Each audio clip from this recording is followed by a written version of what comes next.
प्रतापगढ़ में राष्ट्रीय राजमार्ग 56 पर चतरिया खेड़ी गांव के निकट अज्ञात युवकों ने एक यात्री बस पर पथराव किया जिसमें चालक और परिचालक घायल हो गए। प्रतापगढ़ से अहमदाबाद की ओर जा रही इस ट्रेवल्स की बस पर सामने से बाइक पर सवार होकर आए युवकों ने पथराव किया। सूचना पर कोतवाली थाना पुलिस मौके पर पहुंची, लेकिन तब तक युवक फरार हो चुके थे।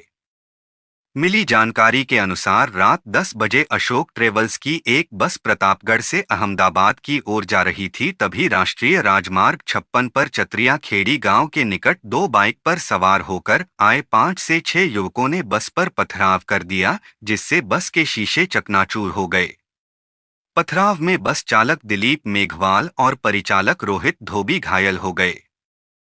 वारदात के बाद युवक मौके से फरार हो गए। सूचना पर कोतवाली थाना पुलिस मौके पर पहुंची। समाज सेवी प्रकाश पहलवान घायलों को उपचार के लिए जिला चिकित्सालय लेकर आए। फिलहाल पुलिस ने प्रकरण दर्ज कर अज्ञात युवकों की तलाश शुरू की है। बताया जा रहा है कि एक दिन पहले बस के चालक और परिचालक का यहीं पर किसी दोपहिया वाहन से टक्कर होने पर विवाद हुआ था। रूठे इंद्रदेव को मनाने के लिए आज प्रतापगढ़ शहर के बाजार पूरी तरह से बंद हैं। व्यापारियों की ओर से किए गए स्वैच्छिक बंद के ऐलान के बाद बाजारों में सन्नाटा पसरा हुआ है। हालांकि आवश्यक सेवाओं को बंद से मुक्त रखा गया है। जिले में अभी तक औसत की मात्रा 15% बरसात ही हुई है, जिसके कारण लोगों की चिंताएं बढ़ने लगी हैं। प्रतापगढ़ में रूठे इंद्रदेव को मनाने के लिए लोग तरह तरह के जतन कर रहे हैं। कहीं पर रात्रि जागरण, भजन संध्या तो कहीं पर धार्मिक स्थलों तक पद यात्राएं निकाली जा रही है। प्रतापगढ़ शहर में भी आज उज्जैनी का आयोजन किया गया है। इसी के तहत व्यापारियों ने स्वेच्छा से अपने प्रतिष्ठान बंद रखे हैं। आवश्यक सेवाओं को बंद से मुक्त रखा गया है। बंद के कारण बाजारों में जहां सन्नाटा पसरा हुआ है, तो आवागम भी प्रभावित हुआ है। ग्रामीण इलाकों से खरीदारी के लिए शहर में आने वाले लोगों के नहीं पहुंचने से यात्री वाहन भी खाली है। गौरतलब है कि प्रतापगढ़ जिले में बुवाई का कार्य पूरा हो चुका है। यहां की अधिसंख्य आबादी कृषि पर निर्भर है। ऐसे में बादलों की बेरुखी ने किसानों और आमजन की चिंता बढ़ा दी है।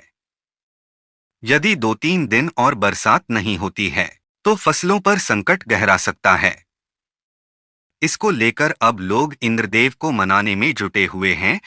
सरकारी स्कूलों एवं आंगनबाड़ी केंद्रों पर पोषाहार के कालाबाजारी मामले में प्रतापगढ़ पुलिस ने 1 साल से फरार चल रहे आरोपी को गिरफ्तार किया है।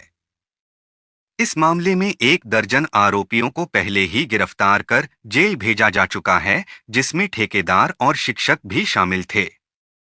अरनोद थाना अधिकारी सुरेंद्र सोलंकी ने बताया कि 1 साल पहले 1 मई 2023 को उच्च अधिकारियों को गोपनीय एवं विश्वास सूत्रों से सूचना मिली थी कि प्रदेश सरकार द्वारा आंगनबाड़ी केंद्रों एवं विद्यालयों में भेजे जाने वाला निःशुल्क दूध पाउडर, पोषाहार, सैनिटरी नैपकिन, गेहूं, दलिया, मुरमुरे आदि वास्तविक लाभार्थियों तक नहीं पहुंच रहे हैं। ठेकेदारों और शिक्षकों की मिलीभगत से इनका अवैध भंडारण कर इनकी कालाबाजारी की जा रही है।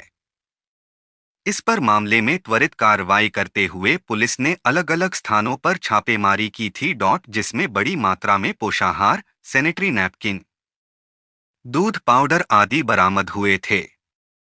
इस मामले में पुलिस ने लगभग 1 दर्जन आरोपियों को गिरफ्तार कर सलाखों के पीछे पहुंचाया था। कालाबाजारी के इस प्रकरण में दूधली टांडा निवासी विलास लबाना तभी से फरार चल रहा था।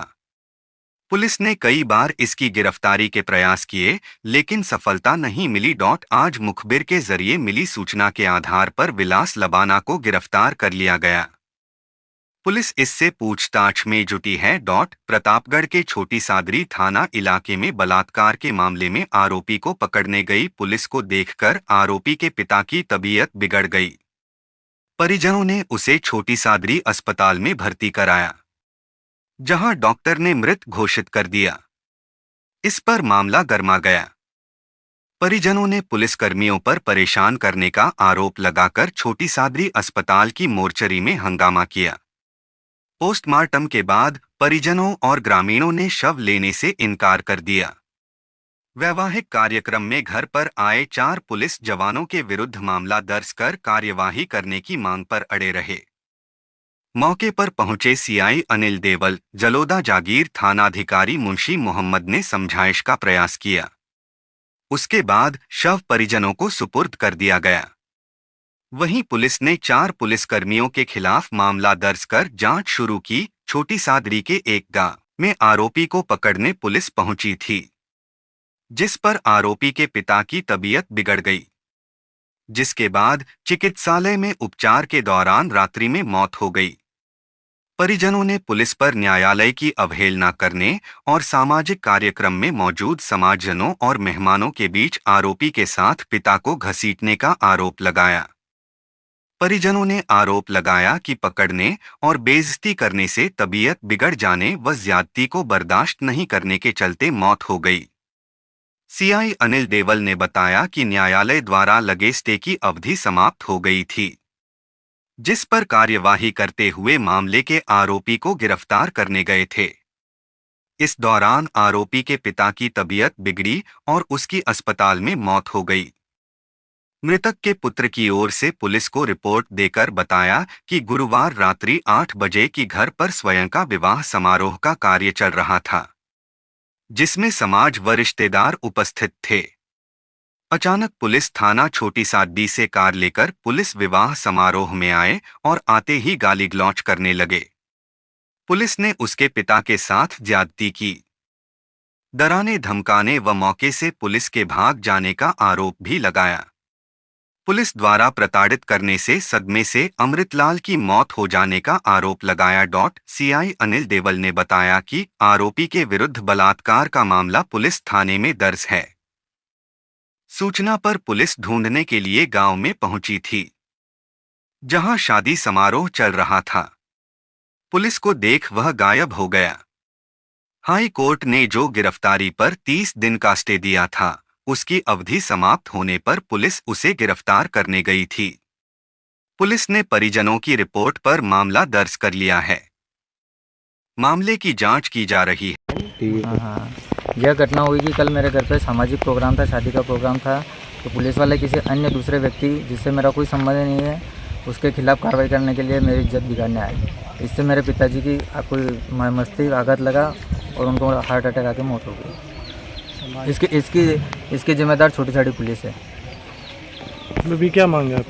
हाँ, और कौन कौन पुलिस वाले थे? अब आप क्या चाहते हैं? पुलिस में कहिए अशोक विष्णु था, शिवराम गुजर था, 2 अन्य पुलिस वाले थे जिनका नाम नहीं जानता और शादी वर्दी में आए थे। अब मेरी मांग है, मेरे को न्याय चाहिए। प्रतापगढ़ जिला मुख्यालय स्थित मिनी सचिवालय परिसर में आज राजस्थान उच्च न्यायालय के मुख्य न्यायाधीश मनीन्द्र मोहन श्रीवास्तव ने नवीन न्यायालय भवन व अधिवक्ताओं के लिटिगेंट शेड का लोकार्पण किया। इस दौरान राजस्थान उच्च न्यायालय के न्यायाधिपति मुन्नुरी लक्ष्मण, फरजंद अली, विनीत माथुर तथा प्रतापगढ़ के जिला एवं सेशन न्यायाधीश ओमी पुरोहित मौजूद रहे। मुख्य अतिथि श्रीवास्तव ने स्वागत व समारोह आयोजन पर खुशी व्यक्त करते हुए कहा कि जैसे ही उन्हें जानकारी हुई कि प्रतापगढ़ में नवीन न्यायालय भवन बने 2 वर्ष से अधिक समय हो गया है, लेकिन उसका लोकार्पण नहीं हुआ, तो उन्होंने तत्काल इस संबंध में प्रतापगढ़ के संरक्षक न्यायाधिपति एवं बिल्डिंग कमेटी के अध्यक्ष विनीत माथुर से सूचना प्राप्त की, जिनके द्वारा उन्हें बताया गया कि अधिवक्ताओं के बैठने के लिए अभी तक चैम्बर का निर्माण प्रारंभ नहीं हुआ है। चैम्बर निर्माण के लिए स्वीकृति जारी नहीं की गई है। इस पर उनके द्वारा तत्काल वैकल्पिक व्यवस्था के लिए बजट आदि के बारे में संरक्षक न्यायाधिपति से प्रस्ताव चाहा गया। जिन्होंने लिटिगेंट शेड के निर्माण के लिए प्रस्ताव पेश किया और दूसरे ही दिन लिटिगेंट शेड के निर्माण के लिए वित्तीय एवं प्रशासनिक स्वीकृति का आदेश जारी कर दिया गया। इसके अलावा भी अधिवक्ताओं की संख्या को देखते हुए जब तक चैम्बर्स का निर्माण नहीं हो जाता, तब तक उनके बैठने के लिए एक और लिटिगेंट शेड का निर्माण करने की अंतरिम स्वीकृति जारी कर दी गई है। उन्होंने कहा कि भविष्य में जहां भी न्यायालय के नवीन भवन का निर्माण किया जाएगा, उसका लोकार्पण तब तक नहीं किया जाएगा जब तक कि अधिवक्ताओं के चैम्बर्स का निर्माण नहीं हो जाता। उन्होंने कहा कि प्रतापगढ़ जिले में करीब 13,000 प्रकरण लंबित हैं, जिनके त्वरित निस्तारण के लिए पर्याप्त संख्या में न्यायाधीश नियुक्त करने की दिशा में कार्य किया जा रहा है। उन्होंने राष्ट्रीय लोक अदालत में अधिक से अधिक संख्या में विवादों को आपसी समझाइश से निपटाने के लिए परामर्श देते हुए प्रतापगढ़ न्याय क्षेत्र को नवीन, सुविधायुक्त तथा गुणवत्तापूर्ण न्यायालय भवन के लोकार्पण की शुभकामनाएं दी। इससे पहले प्रतापगढ़ के जिला एवं सेशन न्यायाधीश पुरोहित ने मुख्य न्यायाधीश श्रीवास्तव व अन्य न्यायाधीशों का स्वागत किया। पुरोहित ने बताया कि वर्तमान में प्रतापगढ़ की MACT कोर्ट में 100 केस पेंडिंग हैं, जिसमें से करीब 35 से 40 प्रकरणों का निस्तारण राष्ट्रीय लोक अदालत में कर दिया जाएगा। उन्होंने अधिवक्ताओं के लिटिगेंट शेड के लिए 46 लाख रुपए की तत्काल स्वीकृति दिए जाने के लिए संरक्षक न्यायाधीश को धन्यवाद दिया। किया जाएगा कि न्यायालय भवन का उद्घाटन उसी दिन हो जिस दिन अधिवक्ताओं के चैम्बर के साथ में बन जाए।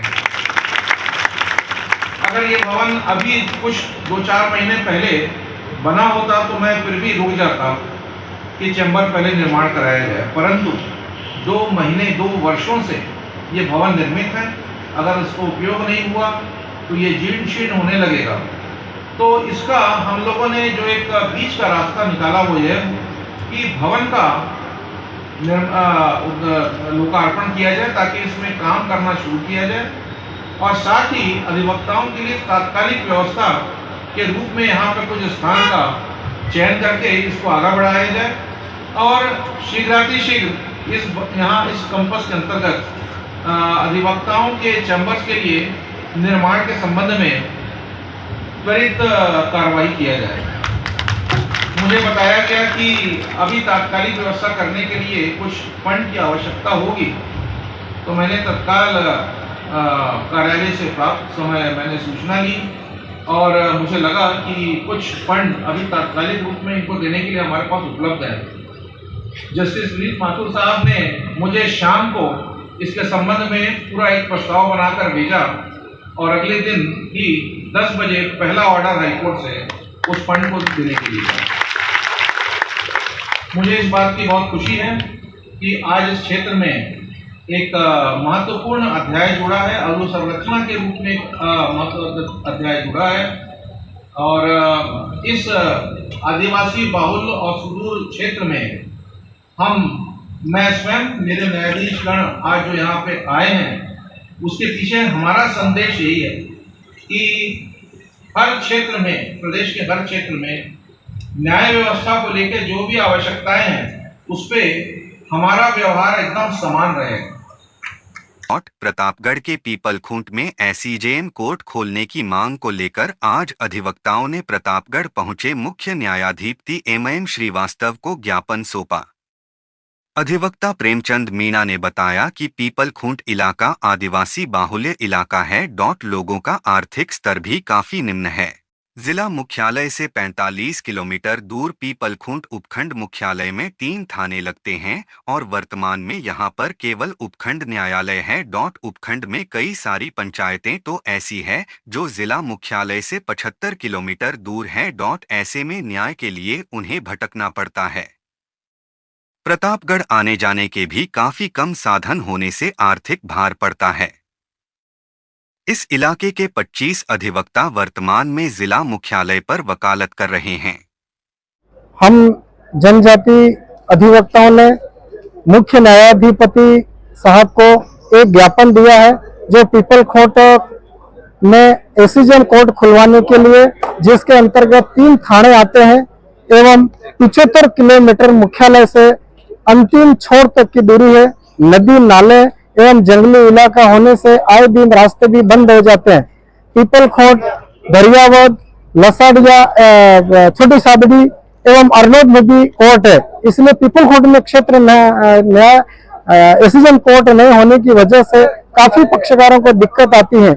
वहां के कम से कम 25 से 30 अधिवक्ता भी है जो यहाँ प्रैक्टिस करने के लिए आते हैं एवं पक्षकारों को भी बहुत दुविधा होती है। बसों का साधन नहीं होता है और साधन बसों का और जीपों का भी दूर दराज क्षेत्र होने से नहीं मिल पा रहा है। रोडवेज बसें भी नहीं चल पा रही है, प्राइवेट बसें भी नहीं चल पा रही है, एवं कुछ कुछ जीपें वगैरह भी चल रही हैं जो आए दिन दुर्घटनाएं हो जाती हैं।